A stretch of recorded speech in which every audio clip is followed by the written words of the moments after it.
क्या रायबरेली से बीजेपी ने अपना कैंडिडेट डिक्लेयर कर दिया है?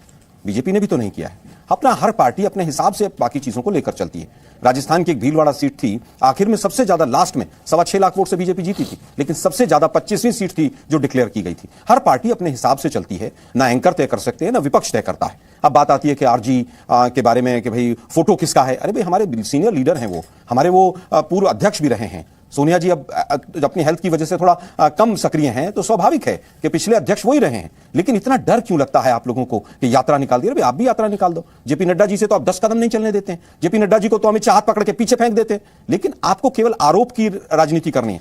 हम तो कह रहे हैं मोदी जी कहें 2014 के जो भाषण दिए थे कि 2 करोड़ रोजगार मैंने दे दिए, मैंने महंगाई कम कर दी, 35 रुपए में पेट्रोल आ रहा है, 15 लाख सबके अकाउंट में आ गए हैं, 100 स्मार्ट सिटी मैंने बना दी है। मोदी जी कहें ना। लेकिन दुर्भाग्य यह है कि आज भी देश के प्रधानमंत्री उन्हीं घिसी पिटी अपनी लाइनों पर पूरा भाषण देते हैं। और बिहार में जब जाते हैं, जब वहां पर उनके दोहरी नीति है, दोहरी नीति के कारण ही आज देश उनको यहां से सत्ता से हटाएगा। ये कह रहे हैं कि आप सत्ता से हटेंगे। आलोक जी, तुष्टीकरण की बात इसीलिए करी क्योंकि जब मैं जनता के बीच में घूमता हूं और मुझे पान वाले से लेकर, रेडी वाले से लेकर, चाय वाले से लेकर हर दूसरा व्यक्ति कहता है कि उदयनिधि स्टालिन जो सनातन धर्म को डेंगू मलेरिया की बात करते हैं, उनका जब सार्वजनिक खंडन नहीं होता है तो जनता ये सवाल पूछती है। तो जो मैं बोल रहा हूं, जनता सवाल आपसे पूछ रही है, ये मैं आपको बता, मैं छोटा सा इसमें उत्तर नहीं, मैं छोटा सा उत्तर दे देता हूं। आपके लीडर ने बयान नहीं दिया, छोटा सा उत्तर मैं उत्तर दे देता हूं। मैं छोटा सा उत्तर दे देता हूं। यहां पर मैंने अपने पर्सनल कैपेसिटी में कांग्रेस का प्रवक्ता हूं, कोई भी बयान दिए जाएंगे वो स्वीकार्य नहीं है। लेकिन आप ये कहिए कि देश के प्रधानमंत्री को क्या हिंदू मुस्लिम पर, क्या उनको ईद और दिवाली के नाम पर वोट मांगनी चाहिए, शमशान और कब्रिस्तान के नाम पर वोट मांगनी चाहिए? आप बता दीजिए। कांग्रेस का सब कुछ याद है, बीजेपी का कुछ याद नहीं।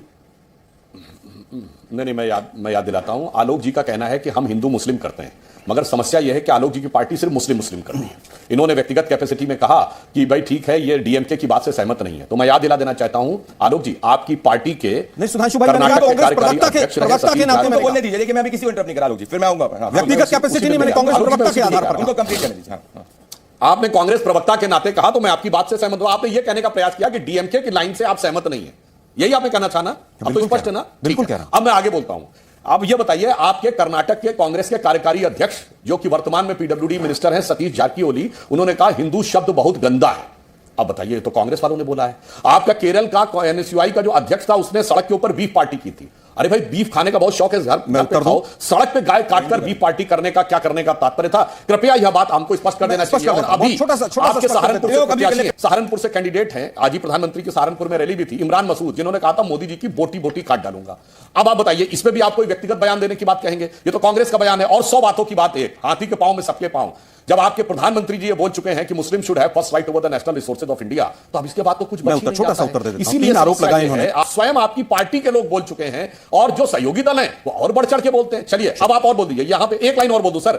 यहां पे अनुराग भदौरिया बैठे हैं, इनकी पार्टी ने तमाम बातें रामचरितमानस और भगवान राम पे बोली थी, उस पर आपका क्या कहना है? और आरजेडी से तो आज भी आपका गठबंधन है, जिसके साथ सरकार चला रहे थे उनके चंद्रशेखर जी और फतेह भैया, फतेह बहादुर सिंह, आए बाएं से आए उल्टा सीधा कुछ बोल रहे थे, उस पर क्या कहना है? 10 सेकंड में फिर अनुराग भदौरिया पे आ रहा हूं। देखिए, बीफ की बात इन्होंने कही। जिस व्यक्ति ने बीफ काटा या गाय का बछड़ा काटा, उसको हमने पार्टी से बाहर किया, उस पर केस चला, वो जेल गया। लेकिन आपकी सरकारों ने तो बीफ खाने खुलवाए। बीफ के काटने की मशीनों के ऊपर एक्साइज और कस्टम की ड्यूटी किसने कम की? ये तो आप ही की सरकार ने। आलोक जी, एक मिनट सर, एक मिनट। आप ही के मेघालय के जो अध्यक्ष थे उन्होंने तो कहा था ना, और गोवा के अध्यक्ष ने तो कहा था कि हम बीफ की सप्लाई को बढ़ाएंगे। आप लोग किस मुंह से हिंदू मुस्लिम और बीफ और गाय की बात करते हैं? आप लोग भी करेंगे क्या? मतलब किसी ने अगर गलत वक्तव्य दिया इसलिए आपको वोट दे दिए जाए, केवल इतना आपका आलोक जी, सार्वजनिक खंडन नहीं होता ना। अरे भाई, अरे जेल भेज दिया, प्रभु अगर जेल भेज दिया तो इससे ज्यादा सार्वजनिक खंडन और क्या चाहिए? जिसने हिंदू आतंकवाद कहा वो तो इनका मंत्री बना बैठा है। आपको वो शायद याद नहीं रहेगा। मैक्सिमम एंकर, बोलिए। अरे भाई, आरके सिंह क्या थे? होम सेक्रेटरी थे कि नहीं? एंकर नहीं कह सकते हैं। एंकर्स की हिम्मत नहीं है बीजेपी से सवाल पूछना। आप आधे टाइम एंकर भी लड़ते रहते हैं। हम लड़ नहीं रहे, हम लड़ नहीं रहे, त्रिवेदी जी, हम लड़ नहीं रहे, जी ने शक्ति पे बयान दिया, डिपेंड करके बोलना पड़ा कि ये असुरी शक्ति से हम लड़ रहे हैं। आप एंकरों से लड़े, मीडिया से लड़े, किसी और से लड़े, आप पिछले 15 मिनट में आप 2 सवाल पूछ लेते तो मुझे कहने की आवश्यकता नहीं पड़ती। लेकिन आपने एक सवाल बीजेपी से नहीं पूछा। इससे कुछ नहीं होगा। कांग्रेस से ही सवाल पूछे जाएंगे। जब उदयनिधि स्टालिन जो आपके साथ अलायंस के अंदर होंगे, अगर आप उनका सार्वजनिक खंडन राहुल गांधी जी नहीं करेंगे तो मैं आपसे पूछूंगा। देश के प्रधानमंत्री पूछ लीजिए ना, दंगाइयों को कपड़े से कैसे पहचानते? देश के प्रधानमंत्री दंगाइयों को कपड़े से पहचानते, वो पूछ लीजिए ना जरा। हिम्मत है तो आपके अंदर, नहीं पूछ पाएंगे आप। देखिए, मैं एक और बात इनको बता देता हूं। राहुल गांधी की न्याय यात्रा में मान्यवर वो तमिलनाडु में जाकर उस पादरी से बैठकर वो शक्ति के बारे में इनको बता रहा था। वो जॉर्ज पुनिया, कोई जाके चेक कर ले, जो कहता है कि मैं जूते इसलिए पहनता हूं क्योंकि मैं इस धरती को, यानी भारत की धरती को इतना पवित्र मानता हूं कि मेरे पैर न टच हो जाएं। साहब उस जॉर्ज पुनिया के पास गए, केरल के उस फादर जोसेफ के पास नहीं गए जिसके कि कट्टरपंथियों ने हाथ काट दिए थे। यानी आप अल्पसंख्यकों में भी, ईसाइयों से कोई प्यार नहीं है, कट्टरपंथी मुसलमान ज्यादा, अल्पसंख्यकों में बहुसंख्यकवाद की राजनीति करते हैं, इसलिए इनके साथ 10 साल हो गए हिंदू मुस्लिम और धर्म की राजनीति करते हुए, 10 साल हो गए। बताइए हमने ये काम किया इसलिए हमें वोट दो, कहिए नोटबंदी पे हमें वोट दो, कहिए किसानों की आमदनी डबल हो गई हमें वोट दो, कहिए बेरोजगारी दूर हो गई हमें वोट दीजिए। केवल और इस तरह से धर्म के आधार पर और जाति के आधार पर मैं अनुराग के पास आ रहा हूं। देश के पहले प्रधानमंत्री पहले प्रधानमंत्री हो गए जो कहते हैं मैं ओबीसी हूं। 15 सेकंड आलोक जी बीच में डिस्टर्ब ना करें, मैं संक्षेप में बात करूं। मैं केवल आपसे पूछ रहा हूं कि आप 10 साल में आपने क्या किया उस पर वोट मांगे? फलाना ने ये कहा था, ढिकरा ने कहा था, मैं गिनवाने लग जाऊं। देश के प्रधानमंत्री ने सबसे अभद्र भाषा का इस्तेमाल किया। अरे भाई अब मुझे बोलने तो दीजिए।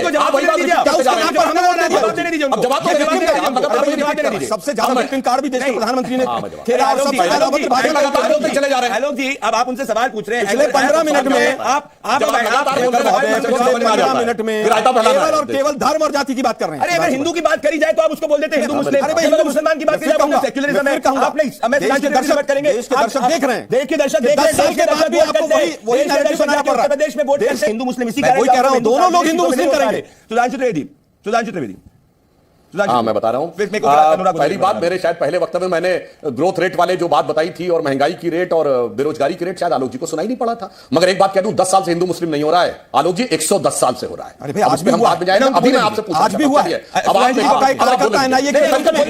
आप अगले वाक्य के बाद बार-बार नड्डा जी ने जो कहा था, ऐसे आप डिबेट को मोनोपलाइज नहीं कर सकते। मोनोपलाइज नहीं कर रहा, जब सीधा सीधा सवाल बोलने दीजिए, जब आपके समय एक सवाल का जवाब नहीं दिया, आप एंकरिंग कर लीजिए। आज को आपको प्रवक्ता भी बनना है, एंकर भी बनना है, सब कुछ आपको मीडिया को भी ज्ञान देना है। काटने वाली मशीनों पर एक्साइज ड्यूटी कम हुई कि नहीं, हाँ बता दीजिए। सुधांशु त्रिवेदी बोलेंगे, उसके बाद अनुराग गोलोरिया के पास आने। सुधांशु त्रिवेदी लगातार बोलते चले जा रहे हैं। सुनिए मैं पूरी बात करूं। नहीं एक मिनट, प्रदीप भंडारी जी, ये तरीका ठीक नहीं है भाई। मैं अपना एक वाक्य पूरा करूं। मैं आलोक जी को चुनौती से कहता हूं, मुद्दे की बात है तो आलोक जी ये बता के जाएं कि इस समय भारत में महंगाई की दर कितनी है, भारत में बेरोजगारी की दर कितनी है, भारत में विकास की दर कितनी है, भारत का फॉरेन एक्सचेंज रिजर्व कितना है, भारत का गोल्ड रिजर्व कितना, पता के जाइएगा, उसका भागिएगा नहीं, तब बताता हूं मुद्दे की बात। पता है कि नहीं? भदौरिया जी से पूछिए, आलोक शर्मा जी पूछिए, दोनों में से किसी को नहीं पता होगा, मैं दावे के साथ कहता हूं। बताइए अनुराग गोलोरिया,